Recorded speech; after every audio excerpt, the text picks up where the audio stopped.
Good afternoon, everyone.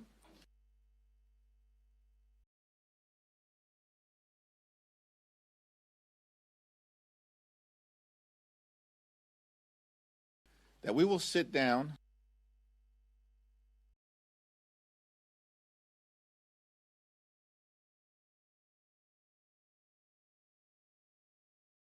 and act a bipartisan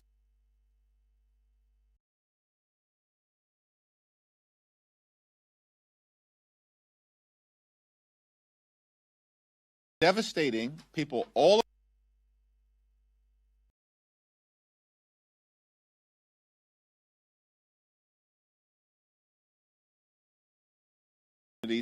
throughout America.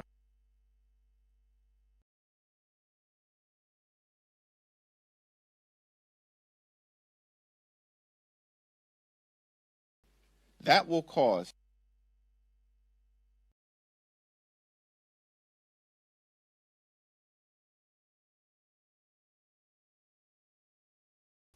per year.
billion. And I saw the Secretary, Rollins, this afternoon saying it's at 9.2. I'm trying to find out where she got that number. It's $8 billion to cover SNAP dollars. Is that right, Angie? Right. Angie knows these numbers by heart. She's now talking about 9.2. False.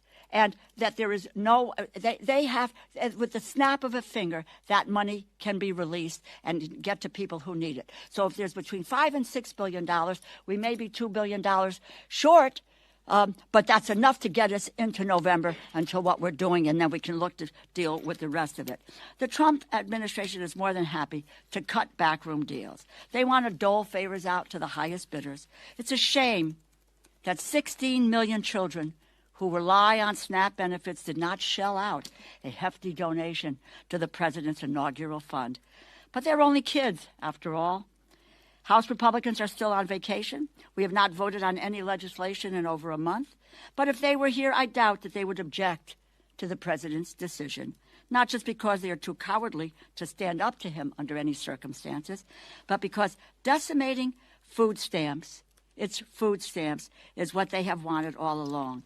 Their big, beautiful bill, as the leader has pointed out, and his signature piece of legislation, slashes SNAP funding by $189 billion. That will strip 22 million Americans of some or all of their nutrition assistance over 10 years. Let me just conclude by saying to you that, does anybody believe there is a shortage of food in the United States of America? Anyone who believes that? No. We have an abundance of food here in this country, and the president is required by law to use the remaining money in the contingency fund that Congress appropriated. It's not up for debate. He has the broad authority to transfer funds beyond that to cover the program. If he does not do so, it is because he chooses to not do it. It may be because they don't care about feeding hungry families. I don't deal with food insecurity as a phrase. This is about hungry people. People going hungry in the United States when we have an abundance of food in this country. This is not a game. It's people's lives. We're the wealthiest nation in the world, as I said, with the abundance of food. And no one, not an adult, not a child, not a senior, not a veteran, should go hungry in the United States. Under President Trump and Republicans' failed leadership, it is just one crisis after another. Open enrollment for health insurance begins in 4 days. They have not addressed the health care crisis they created. President Trump and the Republicans should return to Washington. End the shutdown. Vacation is over. We are here, we are working, and we are ready whenever they decide to join us. Let me turn it over now to the really indefatigable and will be chair of the not appropriations, of the Authorization Committee, Angie Craig from Minnesota. Well, thank you so much, Rosa, and thank you, Leader Jeffries. We are here today because President Trump and Secretary Brooke Rollins have chosen to take food away from 42 million Americans. Instead of coming to the table and working with Democrats to find a way to protect Americans from losing their health care, their health insurance premiums increasing dramatically, or both, the Trump administration has chosen to use the security of food in our country as a bargaining chip in a government shutdown. The president can't even be bothered to be in the country while Americans line up at food shelves across our nation. 440,000 Minnesotans alone need access to the SNAP program. The Trump administration has the appropriated funds and legal authority to fully fund SNAP in November, plain and simple. They are refusing to follow the law, and they are cutting food assistance when there are ample funds available, over $5 billion in the SNAP contingency fund, and they have the legal statutory transfer authority to fund the rest. If the president wanted to help feed hungry Americans, he would. He's shown us that. He does whatever the hell he wants to, whether it's legal or not. This is not only legal, but it is the right thing to do. but his actions have shown a callous disregard for America's seniors, veterans, and families with children. Earlier this year, he canceled food orders to food banks, stopping $500 million worth of food from reaching people in need. Food that our family farmers across this nation have grown. Food that they counted on being able to sell to the nation's food banks.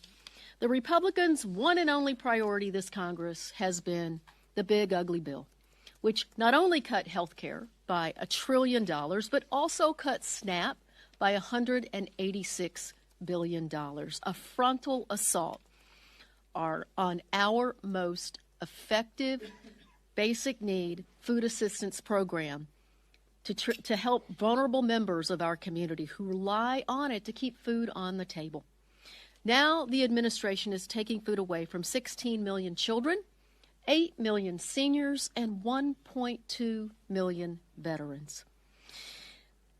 Their hands are not tied. Their hands are not tied. The law is clear. The law is as clear as this administration's cruelty is as clear. The law is as unambiguous as congressional Republicans' desire to let the ACA tax credits expire. It is unconscionable. It is egregious, and it is illegal. I'm calling on the president to do the right thing and the moral thing, which coincidentally offers him a chance to do something he rarely does, which is follow the law.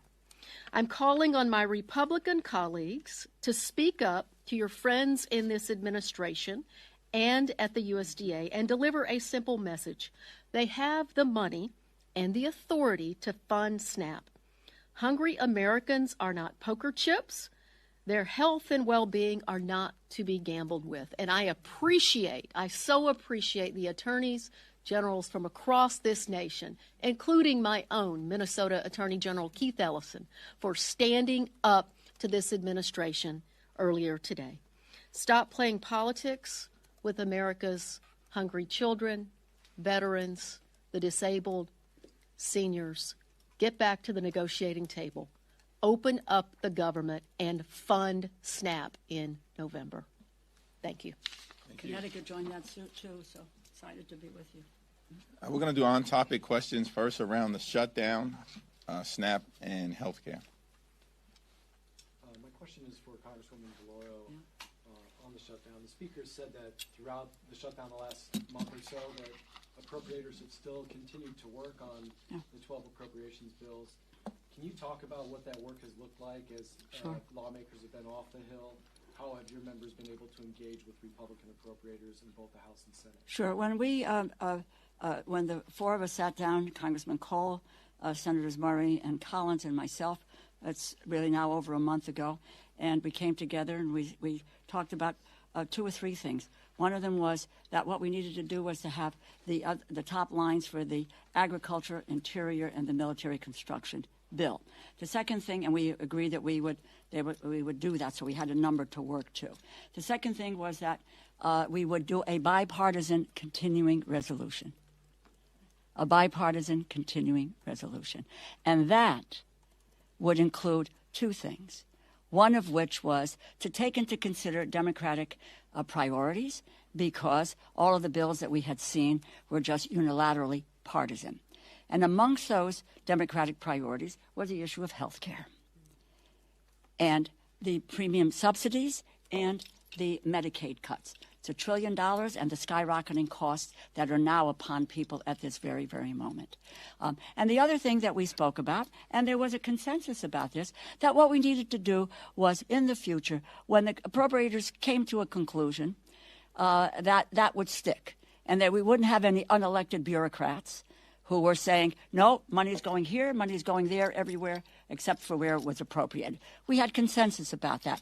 Not a few days later, on the table, bang. This is the Republican continuing resolution, and therefore that's what it is. In the meantime, yes, staff in both the House and the Senate have worked on those 3 bills, and I would just say they have made progress on the bills. But the issue now is coming to the table to be able to deal with the continuing resolution and the issues that have been central to that, which is cutting the costs and canceling the cuts and saving America's health care. Now, you may want to ask, what does that have to do with the bill? Well, the continuing resolution is 91 pages. 67 of those pages are about health care and so forth. So it is the appropriate conversation, and given that those notices are going out now, that we need to deal with it now. So we are waiting for them to come to the table to reopen the government,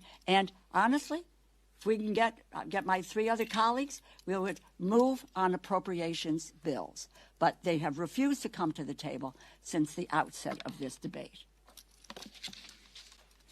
Yeah, Donald Trump and Republicans have taken a my way or the highway approach from the very beginning of this Congress. And we've maintained, led by Rosa DeLauro, that we want to sit down and negotiate a bipartisan spending agreement, now reopen the government, but at the same period of time, address the Republican health care crisis, which has been devastating on everyday Americans and hardworking American taxpayers throughout this year, including the largest cut to Medicaid in American history. Hospitals, nursing homes, and community-based health centers closing because of Republican policies and their one big ugly bill throughout America, including in rural parts of the country. The American people now confront the possibility of a $536 billion cut to Medicare because of what Republicans did in their one big ugly bill if Congress doesn't act by the end of this year, and now because Republicans refuse to extend the Affordable Care Act tax credits, tens of millions of Americans right now are receiving notices as we approach open enrollment on November 1st, indicating to them that their premiums are going to skyrocket in ways that will make it unaffordable for them to see a doctor when they need to see one, when their children needs to see one, when their family members need to see one. This is a health care crisis that Republicans have visited on the American people, and it has to be dealt with decisively.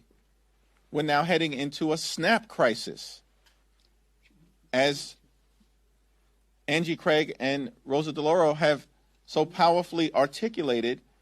That is a man-made Republican crisis, because Donald Trump has decided that he wants to force millions of Americans, including possibly 16 million children, to experience hunger so they could continue their my way or the highway approach toward driving their right-wing extreme agenda down the throats of the American people. Unacceptable. Mr. Leader. Thank you, Mr. Leader. Today is the first day air traffic controllers will go without a paycheck. You're speaking about SNAP right now. We also have questions around how troops are going to get paid. At the crux of your fight against the Republican bill is the ACA, is health care. Are you concerned that these other issues, these other pressing issues like SNAP, the air traffic controllers not getting paid, troops not getting paid, are you concerned that that will start to dominate the conversation or dominate the consciousness of America, that the ACA conversation kind of gets pushed to the wayside? Well, we've made clear from the very beginning that we want to enact a bipartisan spending agreement that meets the needs of the American people, that improves their quality of life, that drives down the high cost of living here in this country, where costs haven't gone down, as Trump promised on day one. Costs have gone up. And we set out from the very beginning in September that we want to reach a spending agreement that's bipartisan, that meets the needs of the American people in three areas: their health, their safety, and their economic well-being. And that, of course, includes making sure that they can put food on the table in the wealthiest country in the history of the world. Donald Trump and Republicans have launched an all-out assault on the American people from the very beginning of this presidency. And it's cruel, and it's punitive, and it's hurting everyday Americans. We want to reopen the government. Republicans in the House have been on vacation now for 5 consecutive weeks.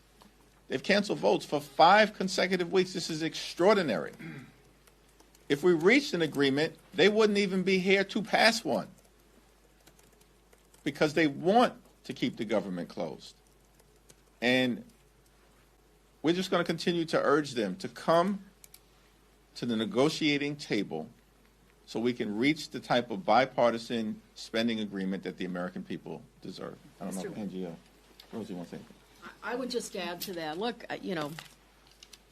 the time is now that people are looking at what their health care costs are going to go up. November 1st, when people opened their portal in Minnesota on MNsure, the average increase for a 60-year-old couple is going up $15,000 next year. Think about that. How can Americans fit another $15,000 into their budget? They can't even afford their housing and their health care and their grocery costs today. This is a moment in time where we have to have the moral courage as Democrats and Republicans to come together to make sure that Americans can stay healthy. People are desperate as they go to renew their health care. It's not in December. It's not next year. It is November 1st, this Saturday. So in terms of being distracted, people are not distracted by the premium increases that they're getting. They are laser focused on what's happening in their own budgets right now. If I just want to add one more thing. Is a young woman in my district, Renee, who I was with on Friday, she got her notice, an increase of $2,000 per month, $24,000 a year for health insurance. Can anybody here pay for that? She can't. Her husband is gravely ill. He doesn't have insurance, etc. These are real stories. But I would say to you that on the food stamp issue, the money is there. Let us not let them get away with saying that they can't do it. They have their political will isn't there to feed the people who rely on the SNAP program, which is the most effective anti-hunger program in the United States of America. They're playing fast and loose with people eating. Can you imagine that? But that's the reality, and you need to talk about that. They've just talked to states about not wanting to reimburse. My state of Connecticut yesterday is putting up $3 million. They want to know if they can get reimbursed. This administration has said, no, you can't get reimbursed. But you know what's happened in the past? Because Democrats and Republicans have come together to work on these issues, all the benefits have been paid out, whether it was a reimbursement or it was the benefits that they so deserve and that they qualify for. This is an administration that is lawless at its core, and we cannot let them get away with it. Yeah. So we're almost about 3 days out from where the original Democratic CR was set to expire. Can we expect to see a new Democratic CR with a new date and any other potential policy changes? Well, we'll continue to be in conversation with our Senate Democratic colleagues. We've all held firm to the proposition that we want to reopen the government. We want to negotiate a bipartisan spending agreement. That's our position, and we've maintained it from the very beginning. The problem, the reason why we're in this shutdown, day 28, is that Donald Trump and Republicans continue to maintain a my way or the highway approach, and the American people know it. Which is why the American people have turned against Donald Trump and Republicans, because their policies aren't working. They've gone too far in area after area after area and have not made life better for the American people. So we'll continue to be in dialogue with our Senate Democratic colleagues, but publicly, our position has been the same as our private position, which is we'll sit down anytime, any place with anyone on the other side of the aisle, either here at the Capitol or go back to the White House, where we've repeatedly made clear to President Trump. Reconvene the legislative leaders. Convene the appropriators. Do what leaders do in moments like this. as opposed to being missing in action now for 28 days while finding $40 billion to bail out a right-wing wannabe dictator in Argentina and destroying the historic parts of the White House in real time so that he can construct a ballroom where he will be celebrated like a wannabe king. This is all outrageous stuff. And the American people see it unfolding before their very eyes. And they know that Donald Trump and Republicans have not been serious about doing what is necessary to enact a spending agreement that actually improves the quality of life of hardworking American taxpayers. Mr. Leader. Thank you, Mr. Leader. Republicans have said that the easiest way to fund SNAP is to reopen the government. And you say that Democrats want to reopen the government. Why not call on your Senate colleagues, your Senate Democratic colleagues, to reopen the government and alleviate all the impacts of the shutdown, and then immediately dive headfirst into solving this healthcare crisis? All hands on deck. As has been the case, and as Angie Craig and Rosa DeLauro, who I'll yield to momentarily, have repeatedly said, the funds have already been allocated by the Congress in a bipartisan way to allow a continuation of SNAP benefits through November 1st, deep into the month of November, and there's additional funds that are available to be reallocated so that not a single person in this country goes hungry. And if that happens beginning on November 1st, it's because Donald Trump and Republicans want the American people to go hungry. And that's the problem that we confront. Yeah, that's absolutely the case, and that's exactly what the lawsuit that was filed across this country by 23 states, District of Columbia, others, says that they have an absolute legal responsibility to use the contingency fund to fund SNAP. That we have never seen a lapse in funding of SNAP during a government shutdown previously. And they also have the authority, Secretary Brooke Rollins, to move additional money over to make sure that not a single child in this country goes hungry. They are ignoring their legal responsibility. They are ignoring the moral clarity that we have, that there is no way we should be allowing seniors and veterans and children to go hungry in this country. And where are they? The president is in Japan, trying to get people to buy foreign cars. Last week, he was trying to get people to buy Argentine beef. This is not an America First administration. These are not America First policies on behalf of this administration. And what people really care about in Minnesota and across this country is what's happening in their own budgets. And what's happening in their own budgets is that this president's trade wars, attacks on family farmers by decimating the farm economy, is causing farm bankruptcies to dramatically increase across our country. And look, it's a slap in the face to family farmers. Without those farmers, we will not have food security in this country, and this administration needs to step up and do the right thing. By the way, supplemental nutrition assistance program. We just don't sit here and say, okay, we're going to pass this law today, and Democrats and Republicans are going to agree to that, and the president signs it into law, and then we say, oh, hey, did we really mean to do that? And just to ignore that, which is what is happening. It is in the law.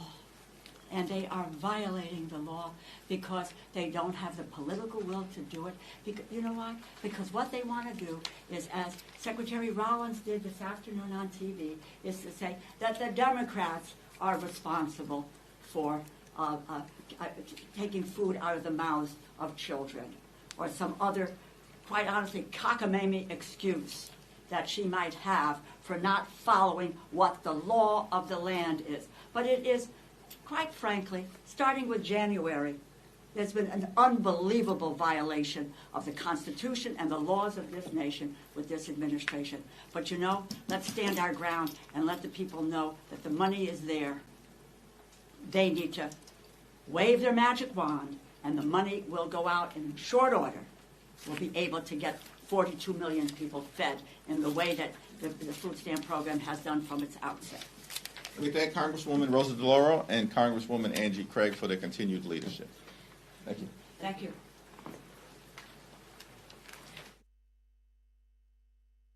But now it'll be for you, Leader Jeffries.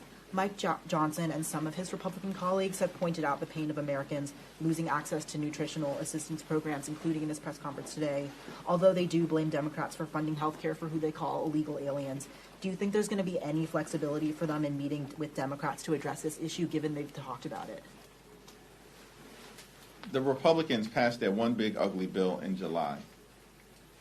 And that bill hurts everyday Americans to reward their billionaire donors. And in that bill, they enacted the largest cut to Medicaid in American history. Hospitals, nursing homes, and community-based health centers are closing all across the country, including in Louisiana, because of what Mike Johnson and Republicans did in that one big ugly bill. And at the same time, they cut SNAP benefits by $186 billion. Donald Trump and Republicans literally ripped food from the mouths of hungry children, seniors, families, and veterans in order to reward their billionaire donors. That's what the one big ugly bill was all about. And so at this moment in time, these Republicans have zero credibility as it relates to the issues connected to health care and SNAP. Because the American people have already seen what Republican policies look like.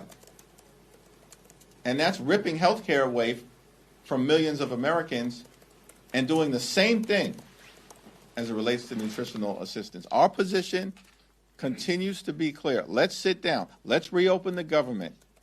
Let's find a path toward a bipartisan spending agreement that actually meets the needs of the American people.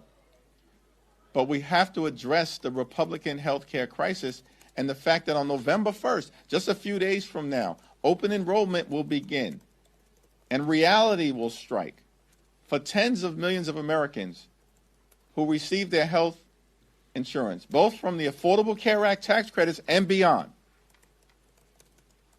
that their health care costs are about to skyrocket, in some cases increase by $10,000 per year, $15,000 per year, more than $20,000 a year. These are working class Americans who are about to be hit with these dramatic increases that they cannot afford. And that's why Democrats continue to be in this fight until we win this fight. Thank you, Leader Jeffries. The House Oversight Committee released their report into the former President Biden's auto pen use and the probe that they investigated. And Attorney General Pam Bondi said that the DOJ will initiate a review of the Biden administration's reported use of the auto pen for pardons. Can I get your reaction to that? The so-called chairman of the House Oversight Committee, James Comer, continues to behave like a malignant clown. We can't point to a single thing that he's actually done to make life better for the American people. Here's what he should investigate if he's investigating presidents or former presidents. Investigate the fact that Donald Trump promised that costs would go down on day one. He promised, Donald Trump, repeatedly, that costs would go down on day one. Costs haven't gone down. They're going up. Inflation moving in the wrong direction, as evidenced by the most recent report that was just issued last week. Housing costs are up. Grocery costs are up. Child care costs are up. Electricity bills are through the roof. And now, because of the Republicans' refusal to extend the Affordable Care Act tax credits, tens of millions of Americans are about to experience dramatic increases in their health care costs that will force medical bankruptcy on many of them, or they'll have to make a choice between going to see a doctor, putting clothing on their back, paying the rent or mortgage, or putting food on the table. This is what's happening in the United States of America, the wealthiest country in the history of the world.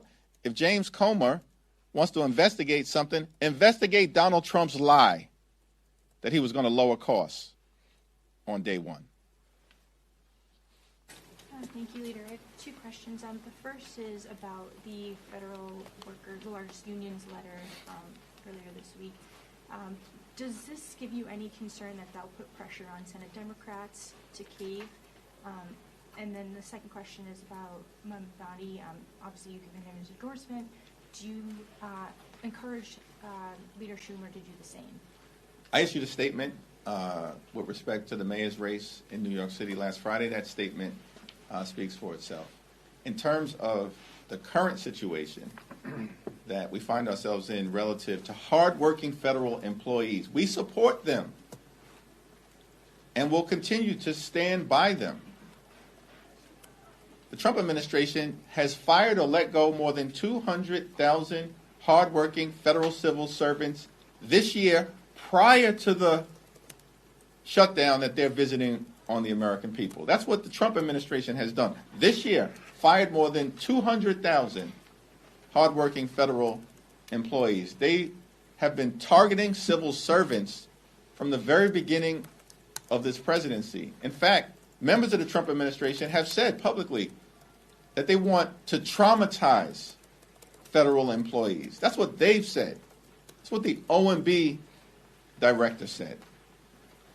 So our position will remain consistent. We want to reopen the government.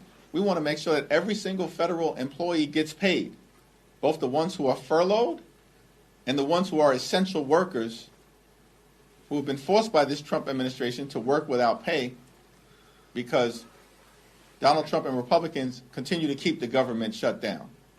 We know that's their position because House Republicans have canceled votes for 5 consecutive weeks.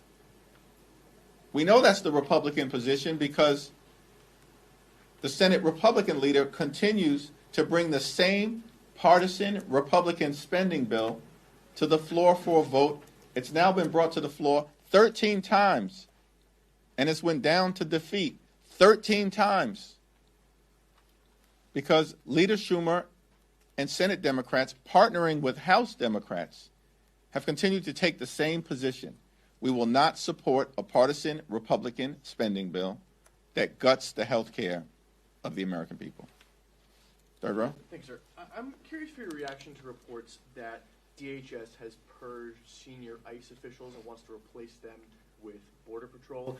Are you concerned that this might signal a shift in how the administration is approaching deportations?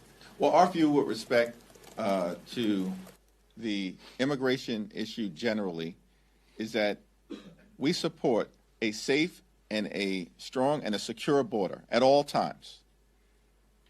And that will continue to be important. We have a broken immigration system, and it needs to be fixed. It needs to be fixed in a comprehensive and bipartisan way. At the same period of time, the American people are understandably horrified at the extremism that the Department of Homeland Security has unleashed on law-abiding immigrant families and communities, separating hardworking mothers from their children, in many instances, children who are American citizens. And so it's our hope that if there's going to be a change in personnel, it's actually to enact a more humane approach rather than what we've seen in community after community throughout the country, including in the Chicago area, which is rightly turning off the American people to the extreme immigration policies of Donald Trump and the Republicans. Yep. Do you believe Eleanor Holmes Norton should retire, given mounting concerns over her mental fitness for office? I have not had a recent conversation with Delegate Eleanor Holmes Norton. Obviously, she's had a legendary career. Ultimately, it's going to be her decision and the people of the District of Columbia to make that decision as to who's best positioned to represent their interests moving forward. Thanks. Just piggybacking off of an earlier question, regarding the Federal Workers Union, Speaker Johnson earlier today, reportedly on the call with his conference, indicated that he thought that that pressure and the SNAP benefits would force Democrats' hand to adjust. What's your response to his supposition that this may change things? And is there any, in your mind, is there an off-ramp? Well, Democrats are going to continue to stand up for hardworking federal employees, as we've done throughout the year, in the face of the relentless targeting of civil servants by Donald Trump and his administration. Federal employees know who stands on their side. It's us, House and Senate Democrats. They've lived the experience of the Trump administration going after them in the most horrific ways possible since January 20th. And we, as House and Senate Democrats, are going to continue to stand up for them. We're going to continue to stand up for nutritional assistance. It's the Republicans who cut $186 billion, the largest cut to SNAP in American history. They just did this in July as part of their one big ugly bill so they could reward their billionaire donors and continue to subsidize the lifestyles of the rich and shameless. It's out of control. That's their track record. That's the Republican track record. And of course, we're going to continue to stand up for the health care of the American people. And I don't know why Republicans think this is a game. This is not a game. This is about the health and the well-being economically of the American people. And Democrats are going to stay in this fight until we win this fight for working class Americans, for middle class Americans, and for hardworking American taxpayers. Thank you all.